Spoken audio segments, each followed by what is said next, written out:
నమస్తే, welcome to KTV news. ముందుగా headlines.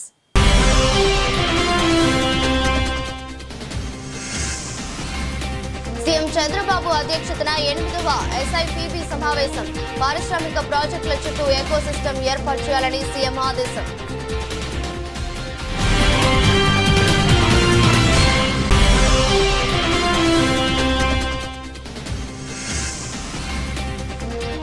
Tummalapalli కళాక్షేత్రంలో బీసీల జాతీయ మహాసభకు రాజ్యసభ సభ్యులు, మంత్రులు, ఎమ్మెల్యే, ఎమ్మెల్సీలు, బీసీ ప్రముఖులు పెద్ద ఎత్తున హాజరు.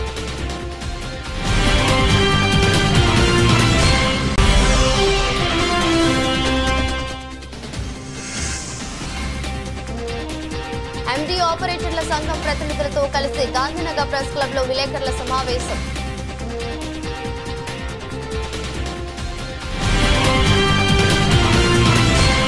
ఆంధ్రప్రదేశ్ రాష్ట్రానికి కేటాయించిన లక్ష్యాల ప్రకారం కేంద్రానికి కస్టమ్ మిల్లింగ్ రైస్ 10% బ్రోకెన్ బియ్యంతో సరఫరా చేసేందుకు రైస్ మిల్లర్లు సిద్ధం కావాలని రాష్ట్ర మంత్రి నాదెండ్ల మనోహర్ పిలుపునిచ్చారు. ఈ రోజు విజయవాడ కానూరులోని సివిల్ సప్లై భవన్ లో మంత్రి నాదెండ్ల మనోహర్ అధ్యక్షతన రైస్ మిల్లర్ల ప్రతినిధులతో జరిగిన సమావేశంలో మంత్రి మనోహర్ మాట్లాడుతూ తూర్పు గోదావరి, పశ్చిమ గోదావరి, కోనసీమ, ఏలూరు జిల్లాలలో 10,000 మెట్రిక్ టన్నుల ధాన్యాన్ని కేంద్ర ప్రభుత్వ నిబంధనల ప్రకారం సేకరించడం ద్వారా పైలట్ ప్రాజెక్టు విజయవంతమైందని తెలిపారు. కేంద్ర ప్రభుత్వం దేశంలోని 5 రాష్ట్రాల నుంచి 50 లక్షల మెట్రిక్ టన్నుల ధాన్యం సేకరించేందుకు సిద్ధంగా ఉందని మంత్రి వెల్లడించారు. ఆంధ్రప్రదేశ్ రాష్ట్రంతో పాటు హర్యానా, పంజాబ్, ఛత్తీస్గఢ్, ఒడిశా రాష్ట్రాల నుంచి 10% బ్రోకెన్ రైస్ ను సేకరించేందుకు లక్ష్యాలు ఇచ్చారని ఆయన వివరించారు. ఈ నేపథ్యంలో రాష్ట్రం నుంచి custom milling rice 10% broken rice ను కేంద్రానికి సరఫరా చేసేందుకు రైస్ మిల్లర్లు వారి సంసిద్ధతను స్పష్టమైన ప్రతిపాదనల ద్వారా తెలియజేయాలని ఆయన సూచించారు. సమావేశంలో civil supply corporation commissioner Saurabh Gaur, IAS civil supply MD Manvir Jilani, IAS civil supply corporation ఉన్నతాధికారులు, రైస్ మిల్లర్ల ప్రతినిధులు పాల్గొన్నారు.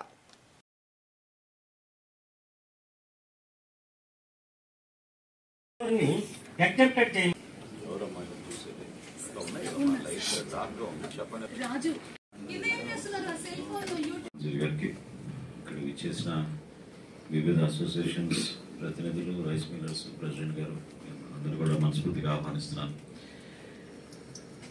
సంవత్సర కాలం పూర్తయింది. మనందరం కూడా కలుసుకుని వివిధ జిల్లాల్లో ధాన్యం కొనుగోలు విషయంలో మనం ఎట్లా ముందుకెళ్దామని ఖరీఫ్ కన్నా ముందు మనం మాట్లాడుకుని ఆ రోజు నేను చెప్పాను, రాష్ట్రంలో ఏర్పాటవుతున్న పారిశ్రామిక ప్రాజెక్టుల చుట్టూ సంబంధిత ఎకోసిస్టమ్ వచ్చేలా చూడాలని ముఖ్యమంత్రి చంద్రబాబు నాయుడు ఆదేశించారు.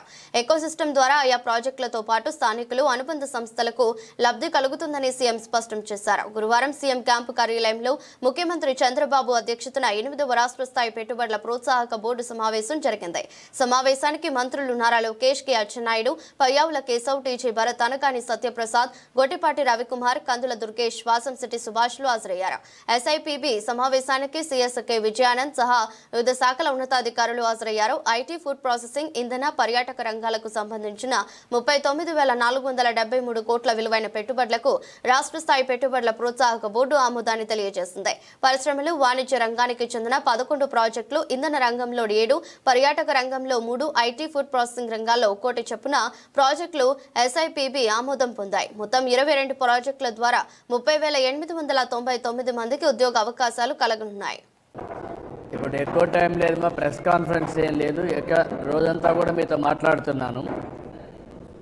3-4 మేజర్ ఈవెంట్స్ ఉన్నాయి, అక్కడ అన్నీ కవర్ చేస్తాను. వచ్చారు కాబట్టి ఒక కాఫీ ఇచ్చి పంపిద్దామని పిలిచాను, ఎందుకంటే అది important program. Bill Gates, TCS రెండు కూడా అది గేమ్ చేంజర్ అవుతుంది ఇండియాకు మొత్తం హెల్త్ రీజన్లో. రాబోయే రోజుల్లో పెద్ద సవాలు మనకు హెల్త్. ఎక్కడ పోయినా ఇప్పుడు నాకు పిటిషన్లన్నీ హెల్త్ మీదనే వస్తున్నాయి. ఇక్కడ అవన్నీ ఆటో పైలట్లో పెట్టాం, కానీ హెల్త్ అనేది మేజర్ ప్రాబ్లం అవుతుంది. దానివల్ల మీకు అన్నీ ఎక్స్ప్లెయిన్ చేస్తాను అక్కడ. ఇంకేమన్నా ఉంటే చెప్పండి, లేకపోతే సాయంత్రం ఎట్లా పార్టీ మీటింగ్ ఉంటుంది. నేను అన్ని విషయాలు చెప్పాను. ఈరోజు నేను ఇక్కడికి వచ్చింది ఫస్ట్ డే. పార్టీ ఇచ్చిన కార్యక్రమాన్ని సుపరిపాలన తొలి అడుగు, దీని మీద అందరం కూడా క్యాంపెయిన్ చేయాలని చెప్పే ఉద్దేశంతో పిలిపించాం. దానికే నేను ప్రారంభించాను ఇక్కడ. నా కాన్స్టిట్యున్సీలో. దీన్ని లాజికల్గా తీసుకుపోవడం కోసం ఎప్పటికప్పుడు మీకు అందరికీ ఇన్ఫర్మేషన్ ఇస్తాం. ఇప్పుడు మనం ఆ కార్యక్రమానికి వెళ్దాం. అది కంటిన్యూ అయిన తర్వాత మీకు ఒక ఐడియా వస్తుంది. అది కూడా ఈరోజు మధ్యాహ్నం మీటింగ్ పెట్టాను. ఎప్పుడూ చేయని విధంగా మనం ఆదుకుంటున్నాం. అది కూడా నేను మధ్యాహ్నం బ్రీఫ్ చేస్తాను.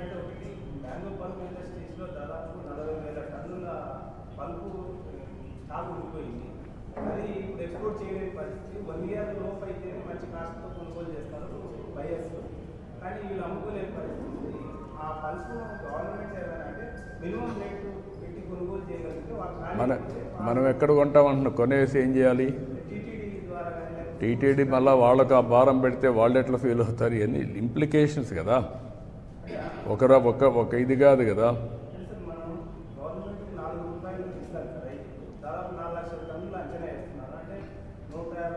అది ఇచ్చామ్మా. దానికి నేను రేపు అన్నీ మీరే కొనాలన్నా కూడా ఎక్కడ కొనగలుగుతామంటున్నా. క్రాప్ మేనేజ్మెంట్ ప్యాటర్న్ కూడా చేంజ్ చేయాలి. ఎస్సీ వర్గీకరణపై ఆర్డినెన్స్ తెచ్చిన చంద్రబాబు మాదిగలకు 7, మాలలకు 7, ఉపకులాలకు 1% ఇచ్చి సమన్యాయం చేసేలా చట్టం చేయాలని ఏపీ ఎంఆర్పీఎస్ రాష్ట్ర అధ్యక్షులు పేరుపోగు వెంకటేశ్వరరావు మాదిగ అన్నారు. గాంధీనగర్ ప్రెస్ క్లబ్ లో గురువారం జరిగిన సమావేశంలో కారంచేడు సంఘటనలో మాదిగ అమరులకు నివాళులర్పించారు. అనంతరం 3 దశాబ్దాల మాదిగల మహోద్యమ సన్నాహక సమావేశం జరిగింది. ఈ సందర్భంగా ఏపీ ఎంఆర్పీఎస్ రాష్ట్ర అధ్యక్షులు పేరుపోగు వెంకటేశ్వరరావు మాదిగ పాల్గొని మాట్లాడుతూ కొత్తగా తెచ్చిన 46 జీవోను రద్దు చేసి మాదిగలకు ఉద్యోగ నియామకాల్లో ఎస్సీ వర్గీకరణ చేయాలన్నారు.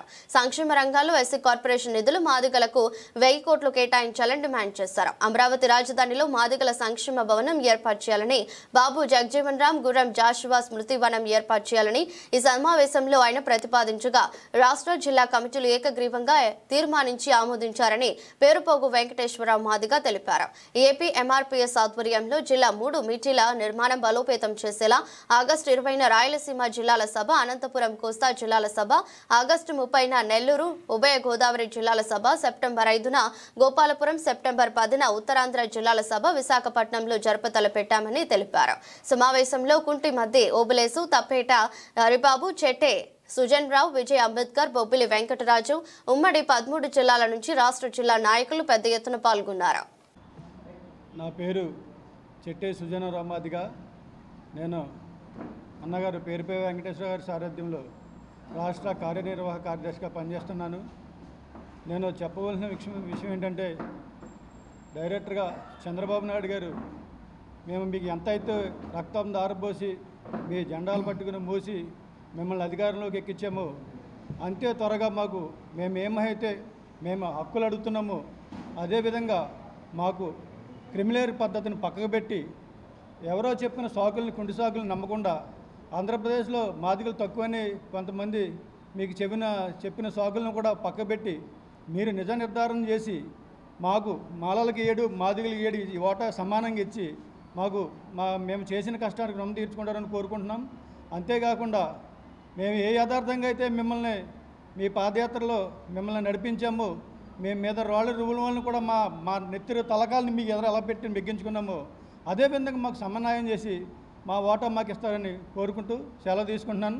జై భీమ్, జై జగజ్జీవన్, జై మాదిగ, జై పేరుపై వెంకటేశ్వరరావు మాదిగ. నా పేరు పేరుపోగు వెంకటేశ్వరరావు మాదిగ, ఏపీ ఎంఆర్పీఎస్ రాష్ట్ర అధ్యక్షులు, తెలుగు రాష్ట్రాల సమన్వయకర్త. ప్రధానంగా ఈరోజు మా ముఖ్య ఉద్దేశం జులై 17 కారంచేడులో మాదిగపల్లె మీద జరిగిన దాడి ఏదైతే ఉందో ఆ దాడి ఘటనను పురస్కరించుకొని 40 ఏళ్ళు అయిన సందర్భంగా మాదిగ అమరులకు నివాళులర్పిస్తూ ఈ ఘటన 40 ఏళ్ళు గడిచిన సందర్భంగా మాదిగ అమరులకు నివాళులర్పిస్తూ ఈ సందర్భంగా మేము ఒక సమావేశం కూడా నిర్వహిస్తున్నాం. వాళ్ళకి ఘనమైన నివాళులు అర్పిస్తూ ఈ దేశంలో మరి ముఖ్యంగా ఈ రాష్ట్రంలో ఎస్సీ ఎస్టీ అట్రాసిటీ చట్టాన్ని సక్రమంగా అమలు చేయాలని నేషనల్ ఎస్సీ కమిషన్ మెంబర్ని కలిసి ఒక వినతి పత్రం ఇవ్వటం అనేది కూడా ఈ 2-3 రోజుల కాలంలోనే జరిగింది. ఎస్సీ ఎస్టీ అట్రాసిటీ చట్టం నిజంగా బాధితులకి న్యాయం జరగాలంటే ఇవాళ దాడి చేసినటువంటి వాళ్ళని, వివక్షత చూపుతున్నటువంటి వాళ్ళపైన ఖచ్చితంగా నాన్ బెయిలబుల్ కింద వాళ్ళని అరెస్ట్ చేసి ఆ యాక్ట్ని సక్రమంగా అమలు చేసినప్పుడే ఆ బాధితులకు న్యాయం జరిగినట్లు అవుతుందని ఎస్సీ కమిషన్ మెంబర్కి ఈ సందర్భంగా మేము ఒక వినతి పత్రం కూడా ఇవ్వటం అనేది జరిగింది. అది ఒకటే కాదు,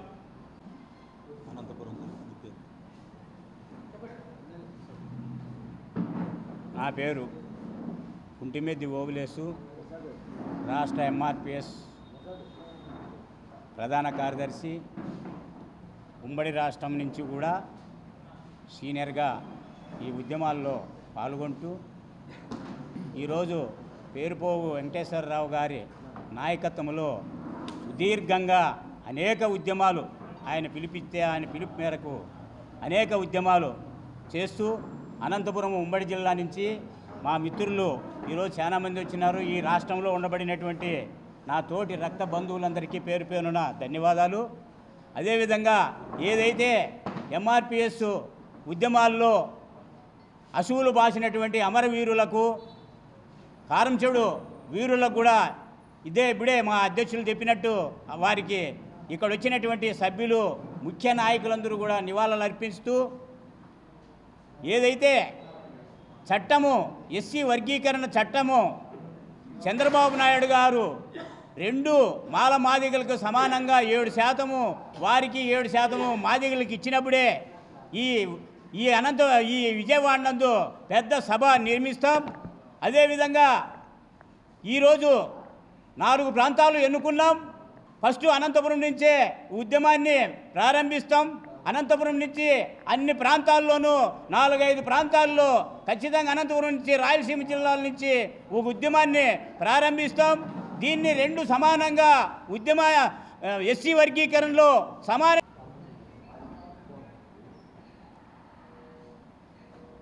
ఓకేనా?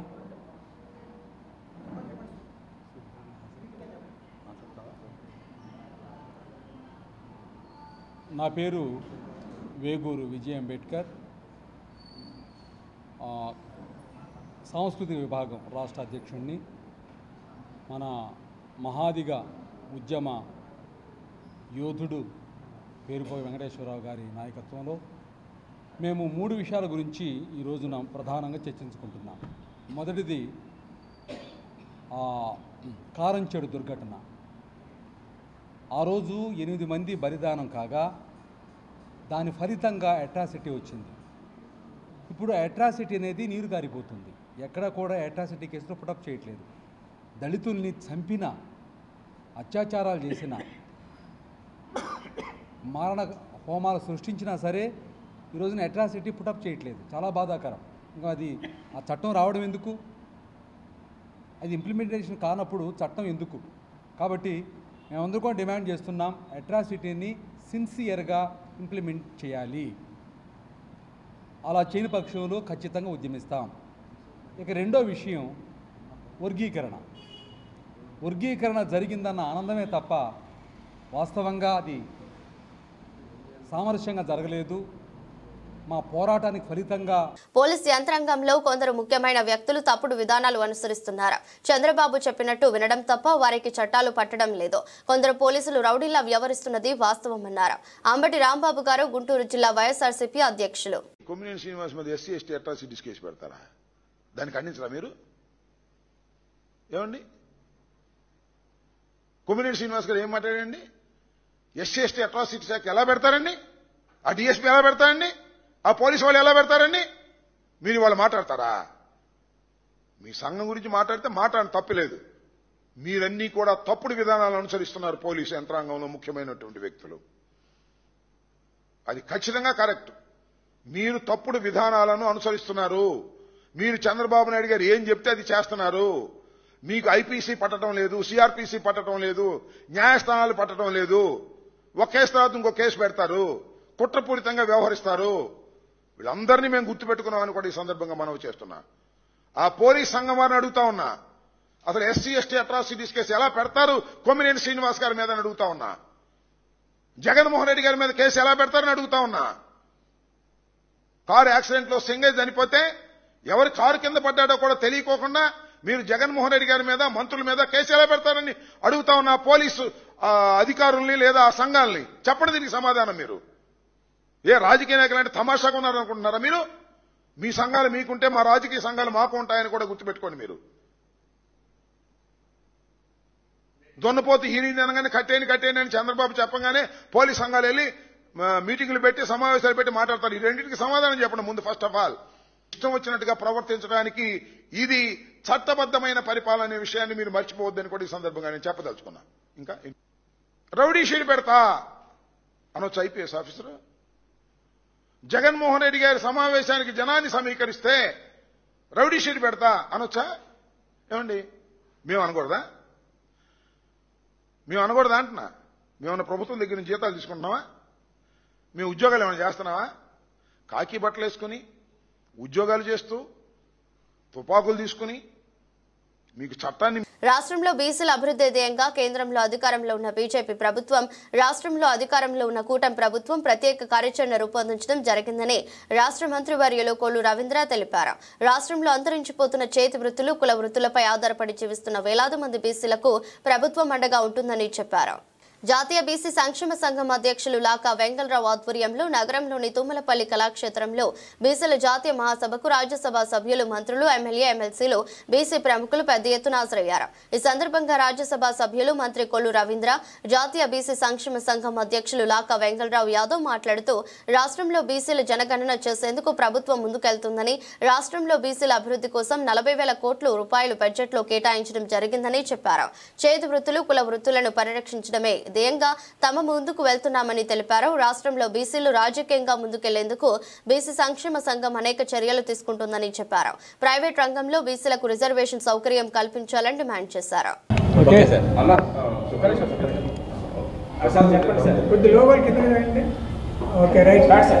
భారతీయ జనతా పార్టీ నేతృత్వంలో ఏర్పడినటువంటి ప్రభుత్వం వెనుకబడిన తరగతులకు సంబంధించి గత 7 దశాబ్దాల నుంచి జరుపుతున్నటువంటి పోరాటంలో భాగంగా జనగణనలో కులగణ జరగాలనేటటువంటి ఒక చారిత్రాత్మక నిర్ణయం నరేంద్ర మోడీ గారి నేతృత్వంలో తీసుకున్న కారణంగా బీసీలకు సంబంధించినటువంటి స్వర్ణయుగం ప్రారంభించింది అనేటువంటి విషయాన్ని గర్వంగా మేము చెప్పగలుగుతా ఉన్నాం.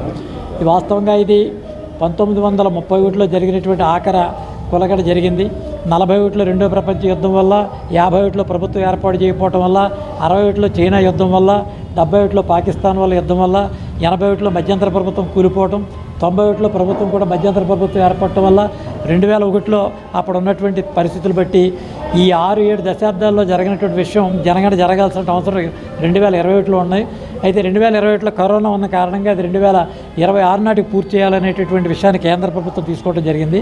దీని ద్వారా భారతదేశంలో ఉన్నటువంటి కులగణతో పాటు ఈ యొక్క కులాన్ని జనగణతో పాటు కులగణ తీసుకునేటటువంటి ప్రయత్నం ఉంది. అంటే ఇందులో 3 భాగాలుగా ఉన్నాయి. ఒకటి, జనగణ చేసేటటువంటి ప్రయత్నానికి గల కారణం ఏంటంటే దీనికి డీలిమిటేషన్కి సంబంధించినటువంటి ప్రాసెస్ కూడా దీని వెనకాలే ఉంది. రెండోది సిస్టమ్ ఆఫ్ రిజర్వేషన్స్. మూడోది నియోజకవర్గాల పునర్విభజన ఆధారంగా చేయాలి అంటే ఈ జనాభాకు సంబంధించినటువంటి గణాంకాలు ఉన్నప్పుడే ఈ యొక్క ఎస్సీ, ఎస్టీ, బీసీలకు ఇచ్చేటటువంటి జాబితాని పెంచేటువంటి ప్రయత్నం ఉంటుంది. కాబట్టి ఈ 3 ఇంటర్లింకింగ్ ఎందుకంటే కారణం ఏంటంటే అంటే BC backward classes, not backward క్యాస్ట్కి క్లాసెస్కి మధ్యలో ఉన్నటువంటి అంతరం కారణంగా ఐక్యత అనేది సహజంగా కొంత లోపం కనబడేటువంటి పరిస్థితి ఉంది.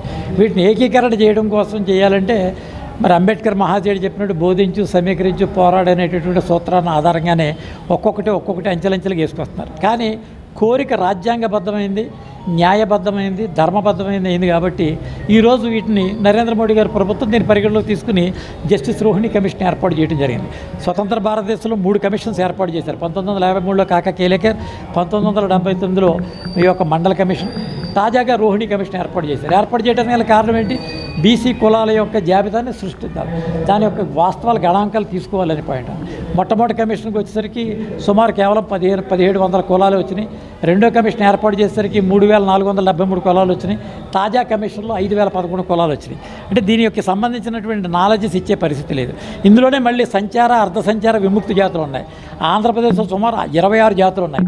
వాళ్ళు సంచారం చేస్తూ వారు యాచక వృత్తి ప్రాక్టీస్ చేస్తూ వారి స్థిరమైన నివాసం ఏర్పాటు చేసుకోవడానికి కారణంగా ఉంది. కాబట్టి ఈ వర్గాలన్నింటినీ కూడా సమీకరించాలంటే మానవీయ కోణం కావాలి. ఈ మానవీయ కోణం కావాలంటే అంత మనసు కలిగినటువంటి వ్యక్తులు రాజ్యాధికారం ఉండాలి. ఆ రాజ్యాధికారం కలిగిన వారు వీరు పక్కన చూసేటటువంటి అవకాశం లేని కారణంగా ఇది జాప్యం జరిగింది. ఇప్పుడు ఇవన్నీ కూడా పూర్తి చేసేటటువంటి అవకాశం జరుగుతుంది.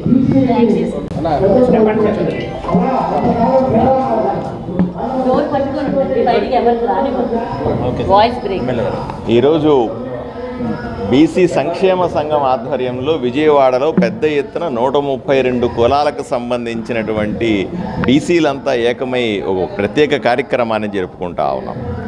ఇప్పుడే పెద్దలంతా చెప్తా ఉన్నారు, ఎప్పుడూ లేని ఎంతో కాలంగా ఎదురు చూస్తున్నటువంటి బీసీల డిమాండ్, మమ్మల్ని కులాల లెక్కన లెక్కించండి, కులగణన చెయ్యండి అనే డిమాండ్ ఎప్పుడో ప్రభుత్వం అంటే బ్రిటిష్ ప్రభుత్వంలో ఉన్నప్పుడు చేసినటువంటి కులాల లెక్కల్ని మళ్ళీ నరేంద్ర మోదీ గారు బీసీ కులాలను లెక్కిస్తాం, ఇప్పుడు లెక్కించడం ద్వారా వచ్చే ఫలితాల ద్వారా వాళ్లకు సంక్షేమ ఫలాలను అందిస్తాము. ఎందుకంటే నిధులు ఖర్చు పెట్టే సందర్భంలో కులగణన చేసి ఎంతమంది ఉన్నారో లెక్క తీసి వాళ్లకు ఆ రకమైనటువంటి ప్రతిఫలాలు, సంక్షేమ పథకాలు, అభివృద్ధి పథకాలను చేర్చాలన్న ఏకైక లక్ష్యంతో నరేంద్ర మోదీ గారు ఈరోజు ప్రధానిగా చాలామంది చెప్పారు, బీసీల వ్యతిరేకులు బీజేపీ అన్నారు, బీసీలని దగ్గర తీసుకోరన్నారు. కేవలం కొన్ని విజయవాడ తుమ్మలపల్లి కళాక్షేత్రంలో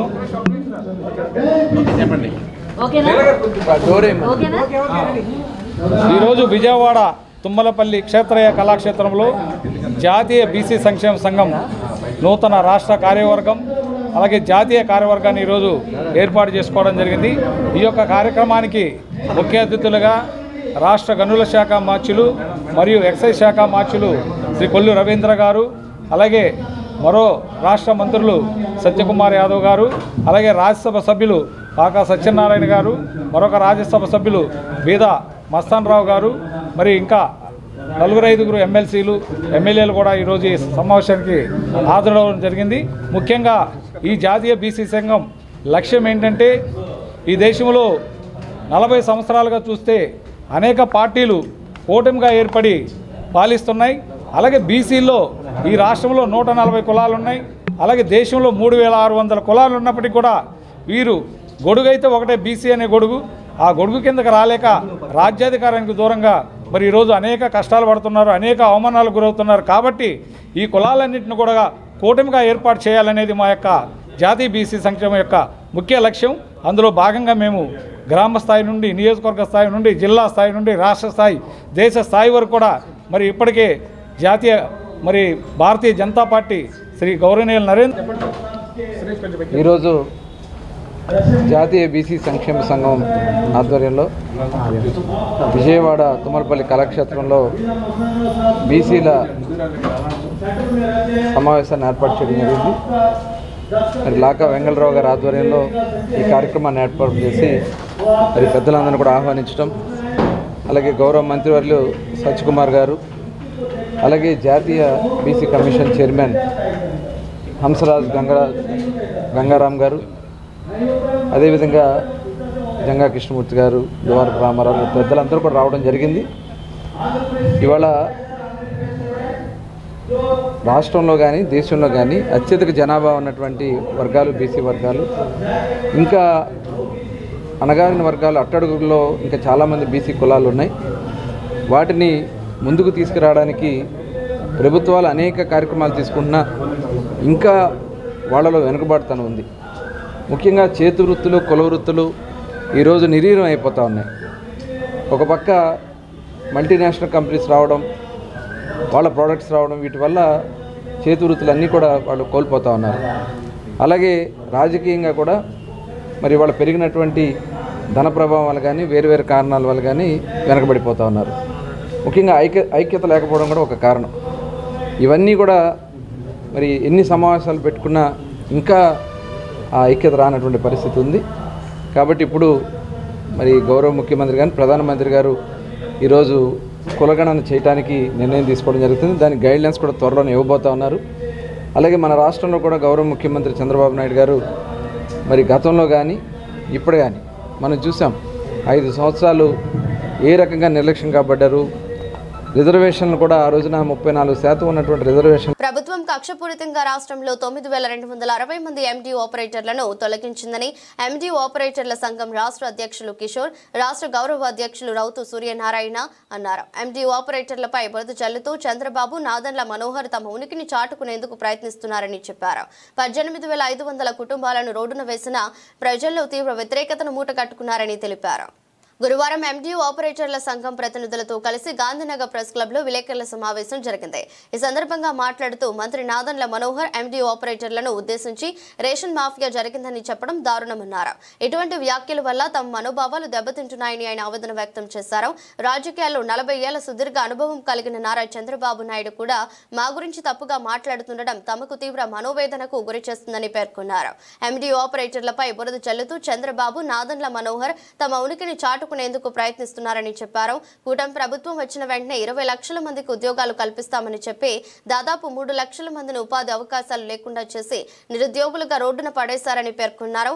అప్పులు చేసి తామంతా జీవితాలు నెట్టుకొస్తున్నామని ప్రభుత్వం స్పందించాలని కోరారు. ప్రభుత్వం తక్షణమే స్పందించి తమకు ప్రత్యామ్నాయ మార్గాలను కల్పించాలని వారు డిమాండ్ చేశారు. జిల్లా అధ్యక్షుల్ని ముఖ్యంగా ఈరోజు పత్రికా సమావేశం ఏర్పాటు చేయడానికి కారణం ఏంటంటే మే నెలలో రాష్ట్ర ప్రభుత్వం తీసుకున్న నిర్ణయాన్ని మేము చాలా ఖండిస్తున్నాం. యూనియన్ తరఫున రాష్ట్ర వ్యాప్తంగా ఉన్న 9,200 మంది ఎండి ఆపరేటర్లు అలాగే వాళ్ళ అనుచరులతో కలిపి 18,500 కుటుంబాలను రోడ్డున పడేయడం జరిగింది. పత్రికా సమావేశం ఏర్పాటు చేసిన ప్రతిసారి కూడాను నాదెండ్ల మనోహర్ గారు ఒక రైస్ మాఫియాను తీసాము, రైస్ స్మగ్లర్లను తప్పించామని మా గురించి కొద్దిగా మరి మా మనోభావాలు దెబ్బతీసే విధంగా మాట్లాడడం అనేది చాలా బాధాకరమైన విషయం. అలాగే దానికి తోడు 40 సంవత్సరాలు సీనియారిటీ ఉండి ఒక రాజకీయవేత్తగా ఎంతో లెజెండాగా ఎంతో పేరు సంపాదించుకున్న చంద్రబాబు నాయుడు గారు కూడా చాలా చౌకబారి వాక్యాలు కూడా మా తరఫున మాట్లాడడం కూడా చాలా బాధాకరం. కాకినాడలో ప్రజావేదిక కారణంగా ఒక ప్రెస్ మీట్ జరుగుతున్నప్పుడు వాళ్ళు అధికారులను కొనేశారు, అలాగే నాయకులను కొనేశారు, ఇంకా చెప్పాలనంటే నన్ను కూడా కొనేయాలని చూశారు, కోట్లు సంపాదించారని చెప్పేసి మా మీద బురద జల్లే ప్రయత్నం చేశారు. దీనికి మా యూనియన్ తరఫున మేము ముఖ్యసూటిగా ఒక సాధారణ పౌరుడిగా ఒక ఎండి ఆపరేటర్గా మేము అడుగుతున్నాం. అయ్యా చంద్రబాబు నాయుడు గారు అలాగే నాదెండ్ల మనోహర్ గారు మీ ఉనికి చాటుకోవడానికి రాష్ట్ర వ్యాప్తంగా ఉన్న బడుగు బలహీన వర్గాలకు సంబంధించి 18,500 కుటుంబాలను రోడ్డున పడేసి తిరిగి అది ప్రజలు కూడాను వ్యతిరేకత రావడం వల్ల మీకు ప్రజలు ఇది కరెక్ట్ పద్ధతి కాదని ప్రజల్లో నుంచి మీకు వస్తున్న రెస్పాండ్ వల్ల మా మీద బురద జల్లే ప్రయత్నంతో మరీ మీరు అంత చౌకబారితనంగా దిగజారుడుగా మాట్లాడడం అనేది అది తగదు. మొన్న నాదెండ్ల మనోహర్ గారికి ఇప్పుడు రేషన్ మాఫియా అని చెప్పి అన్నారు, వాళ్ళు తీసేశారు కదండి, మీకు వాళ్ళు తీసేయడం వల్ల ఏమైనా గవర్నమెంట్కి ఉపాధి కలిగిందా లేకపోతే ఏమైనా బెనిఫిట్ ఉందా అని అంటే మాకు 300 కోట్లు మిగిలే ఈ గవర్నమెంట్కి అని చెప్పి అన్నారు. అయ్యా నాదెండ్ల మనోహర్ గారు 300 కోట్లు కానీ మీరు ఈ ప్రభుత్వం తరపు నుంచి మాకు 20,000 కుటుంబాలను నిలబెట్టేటట్టయితే. వార్తలు ముగించే ముందు మరోసారి హెడ్లైన్స్.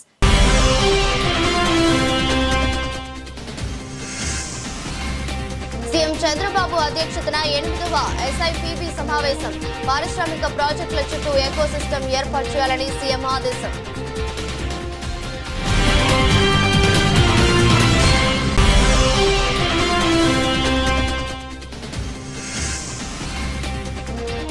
తుమ్మలపల్లి కళాక్షేత్రంలో బీసీల జాతీయ మహాసభకు రాజ్యసభ సభ్యులు, మంత్రులు, ఎమ్మెల్యే, ఎమ్మెల్సీలు, బీసీ ప్రముఖులు పెద్ద ఎత్తున హాజరు.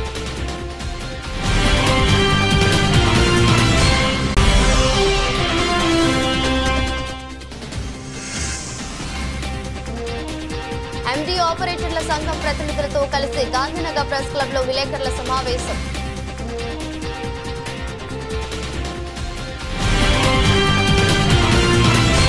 ఎదురస్ట్ బులెటిన్ మరో బులెటిన్లో మళ్ళీ కలుద్దాం. అంతవరకు సెలవు, నమస్కారం.